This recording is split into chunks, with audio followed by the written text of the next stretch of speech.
Hey there, everybody. Welcome to the Game Vault. I'm Captain Beefy, and we're going to talk about Dead Island 2 today. I've got 20 tips and tricks that should help you as you make your way through Hell A, fighting off the undead hordes of zombies. Let's cue up the music, and we'll get right to it.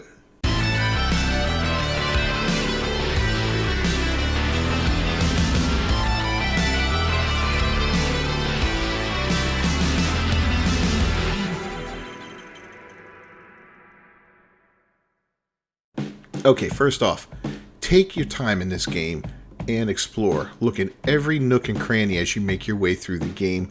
And this goes, right from the start. There is loot everywhere to pick up, and this loot will benefit you greatly. There are weapons strewn about all over the place. In the beginning, they're garbage, but they get better as you progress through the game. On that same note, don't forget to return to a previous area that you've been to, because the loot will respawn. So that's always a great thing to know. If you find a room that's got a lot of boxes in it, that you find a ton of loot in there, go back to it later on, re-loot it, keep it up. It'll make you money in the long run. It'll help you upgrade your weapons. And when it comes to side quests, do them when you can. I highly recommend doing side quests. A lot of the rewards are awesome. You'll get cards for your characters. You'll get money, experience. Sometimes you'll get a weapon.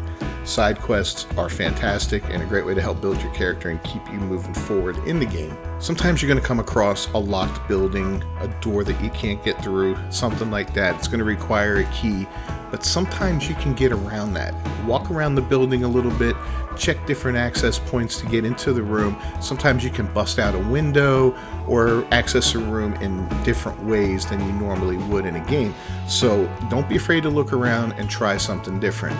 Use your map. This is something I was guilty of in the beginning. I didn't use my map very much, and the map is an incredible tool in the game. The city of Hell A is divided up into several different areas, so each area has a unique map to it, but the map will show you things on it like unopened lockboxes. It'll show you where your nearest vendor is or your workbench. It'll show you places where you can use a fuse to access those little secret rooms and get some cool weapons. Use your map. Don't hesitate. Trust me on that one. Now, speaking of fuses, every time you go to a vendor, you're going to have the opportunity to buy fuses. Now, they are expensive, especially in the early game. Later on, it's not so much of an impact, but let me tell you, they're worth every penny. They cost $1,500 a pop. That's why you want to look around and loot everything you can and pick up every weapon you can so that you can trade these in, sell them, whatever, and buy those fuses. You don't want to come across a locked fuse box and not have a fuse in your inventory. Now, eventually you may buy all of the ones that your current vendor has in stock. Don't worry, you go to a different vendor in a different region, he'll have more fuses for you. Now, medkits. Once you get going in the game and you've got the groove down a little bit, you understand how it works, you're going to probably find yourself running around with 5 medkits, which is the max you can carry at all times, like I often find myself doing. Very often I only use them in big boss fights, stuff like that. Otherwise, healing seems to not be a problem in this game, especially if you tweak your character a little bit to heal up during combat and find plenty of energy drinks and protein bars around. So don't hesitate to sell some medkits when you're out, when you're talking to a vendor. I think they're worth $100 a pop, and if you're like me and you don't sell them, you're going to find them laying around, and that's basically every time I come across a medkit that I can't pick up, that's like throwing $100 on the ground and walking away from it. So sell your medkits. Sell your weapons too. Don't scrap your weapons unless it doesn't give you the option to sell it. Trust me on this. The parts you get for scrapping weapons are nowhere nearly as valuable as the money you'll get. There's a lot of ways to spend money in this game. Like we talked about the fuses, but there's other ways as well. You're going to want to sell your weapons and only scrap the ones that you cannot sell. Now, you will find some interesting named weapons and so forth that you can't sell. That's up to you. They tend to be a little bit better quality weapons, so you may or may not want to hold on to those. But again, that's up to you. Don't forget to check your storage box for drop weapons. There is a tab in there that if you've come across weapons that you were unable to pick up because your inventory was full, they will appear in there. So take a look in there, make sure that you have them. Like if you've dropped weapons during combat, throw a weapon and forgot to pick it up, it'll be in there on the second tab. You just have to hit the R1 button to get to it. A cool feature in Dying Light 2 is that you have the opportunity to match your weapon's level with your current level. So if you find a weapon at level 3 and then level up to level 4 or 5, your weapon is going to be weak and not very useful for you at level 5. And simply for spending some money, you can go ahead and match that level of the weapon to your current player level. Now, I don't recommend doing this early game at all unless it's absolutely necessary. Like if you've got one really good weapon you found, maybe you found your first rare, then go for it. Keep that one going and level it up. But all the other weapons, I don't recommend leveling them because you're going to be constantly finding new weapons in the game. And as you advance and gain levels, you're going to go from finding gray ones to green ones to blue ones to the red ones. Then finally at the end of the game, you're going to get some legendaries, which are orange. So spending all that money leveling up a bunch of weapons isn't always a great thing to do. Now, before you sell weapons, especially early game when resources can be a little challenging to amass, you can remove the mods from your weapons before you sell them, and this will return resources to you. This is especially good on stuff like an electrical mod, for instance, which I believe is one of the first mods you can get that puts an environmental effect on a weapon. It requires electronics, and you don't find a lot of those early on. So let's say you've put an electric mod onto a weapon. Now you found a better weapon, but you don't have enough electronics to modify it. Well, now you can remove it off the one, put it on the new one, and move forward. Keep your weapons in good shape, man. That's all I can say. Every time you get back to a safe area, whether it's Emma's house or any other one in the game, or you find a workbench, go ahead and tweak your weapons, keep them in good shape, get them all fixed up. You don't have to level them and all that. You may want to wait until you can go find a vendor and sell stuff and really determine what you want to do. But I highly recommend keeping them in good shape. There's nothing worse than being in the midst of a huge fight and your favorite go-to weapon snaps in half on you, and then what are you left holding in your hand? Yeah, not good. Now, speaking of weapons, you're going to want to mix up your weapon types. Weapons deal different types of damage. Some of them are designed for maiming. Some of them are designed as a bulldozer weapon.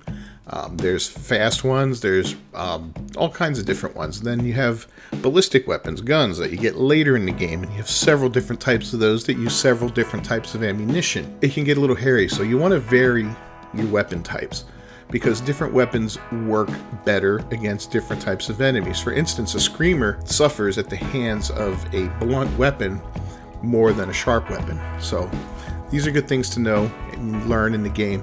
And if you have a variety of weapons, you're going to be much better off, especially later in the game when you've got a much wider variety of zombies coming your way. Some of them with different resistances than others. And just like you're varying your weapons, you also want to vary the mods that you put on these weapons. Don't make everything fire-based, because if you come against a creature that's resistant to fire, well, you're screwed, right? And don't make all of them elemental damage, because sometimes you'll come across, there's a few guys in the game that are resistant to elemental damage, like firefighters, for instance, with their fire coats. Acid won't work on them, fire won't work on them, electricity won't work on them. Bleed damage will work on them. So, throw in a bleed weapon or two, mix it up between your ranged weapons and your melee weapons, and you should be fine. Don't be afraid to run away from a fight.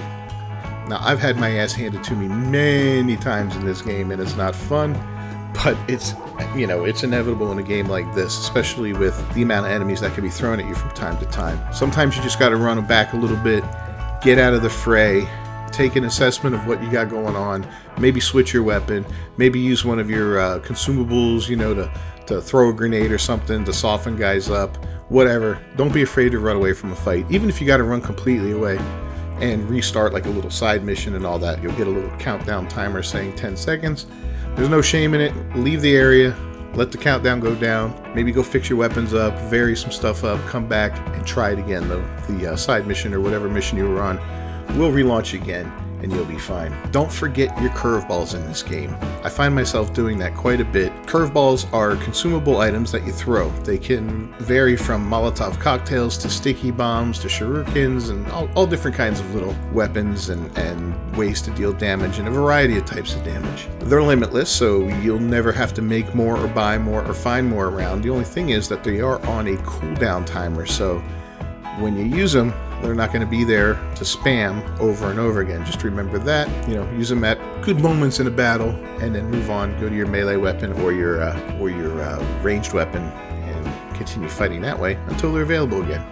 Simple. Fight smarter and not harder. This is something that took me a while to get the hang of in this game. Zombie games train you to go for the headshot, right?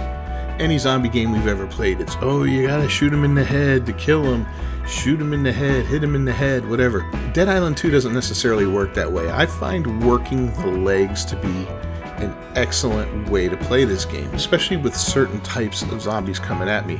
If you've got a nice maiming type weapon like a pickaxe or something like that, and you swing low, take him out at the knees, you can chop a zombie's leg completely off or break it to the point where they can't walk. This is a good way to control the crowd a little bit around you, especially if you are engaging with a couple enemies and you see some runners coming in. You can do a kick to knock them back a little bit, or a drop kick to buy yourself a little space. Come in, go for the legs, bam, bam, bam, hit 2 or 3 of them in the legs real quick. They go down. Then you can finish them off. Go around stomping heads or bashing them in the head with your mace, whatever you want to do. But yeah, fight smarter. And don't forget to use the environment to your advantage. Now, this is something, again, early in the game you're not going to think of because, you know, it takes a moment to start recognizing the environment around you and where you have places that you can exploit the environment to deal a ton of damage. You're going to find pools of oil on the ground, swimming pools full of water.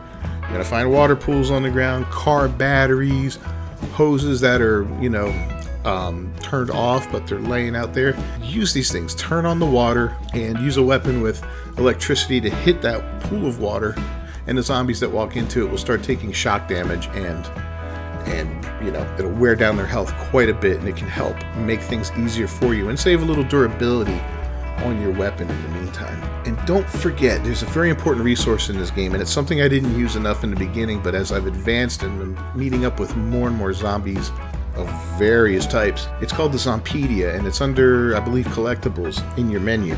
The Zompedia is basically an in-game Wikipedia regarding the different zombies, and depending on how many of them you've killed, you're going to unlock little facts about them. Sometimes these facts will give you hints on how to defeat these zombies, or they'll tell you what they're resistant to, what they're weak against, so forth and so on. So if you're having a particularly tough time with a certain type of enemy, don't forget to check your Zompedia, especially if you've already engaged this creature a few times. You're going to learn something new from it. Now, very often you're going to learn these things anyway in battle as you play through. You're going to say, oh, the Crusher, if I jump when he goes to do his slam, I'm not going to take damage from it. Yeah, you know, these things are obvious, but not everybody learns that way. So check your Zompedia. It's a fantastic tool. All right, guys. Well, let me know down in the comments anything I missed or any tips that you would add for a new, or, you know, someone who's been playing Dead Island for a little bit of time to make the game a little bit easier for them. All right, guys. Well, leave me a comment down below. Let me know of any tips or tricks that you can think of that I may not have mentioned in this video. I'd appreciate the feedback, and we could talk about some of these things. Maybe if we get enough of them, we'll do a second video on it with some, you know, extra tips and tricks. As always, I'm Captain Beefy with the Game Vault. Thank you so much for taking time and joining me today. If you haven't done so, please subscribe to the channel, ring that bell for notifications. I'll see you guys next time. Until then, peace.